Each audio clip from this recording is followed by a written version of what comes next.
channel. Today I'm going to do the manicure alone since it's advised to stay at home, so I'm gonna do it using these tools.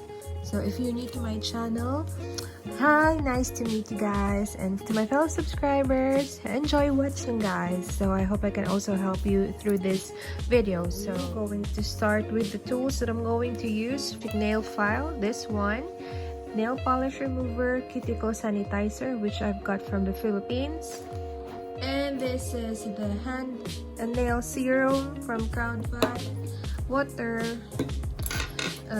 cotton pads, and aluminum foil sheets, and then nail clipper. This one is for the nail, and this one is for the dry skin.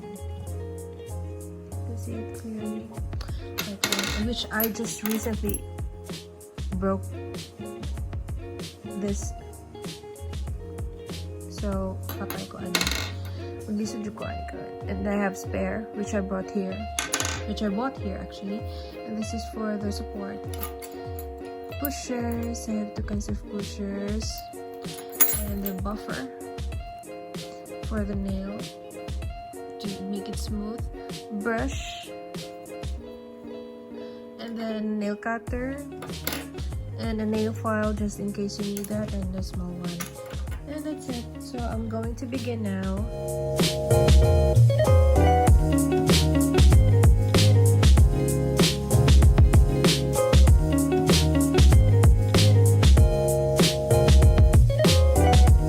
So I let it rest para maghumok tong acrylic na nasa kong kuko, and it's so ew.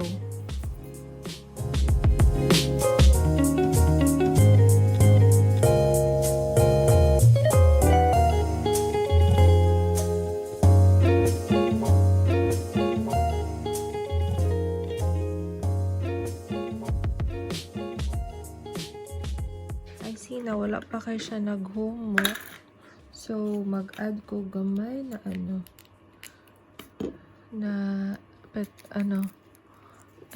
yun, acetone para maghumok jud siya.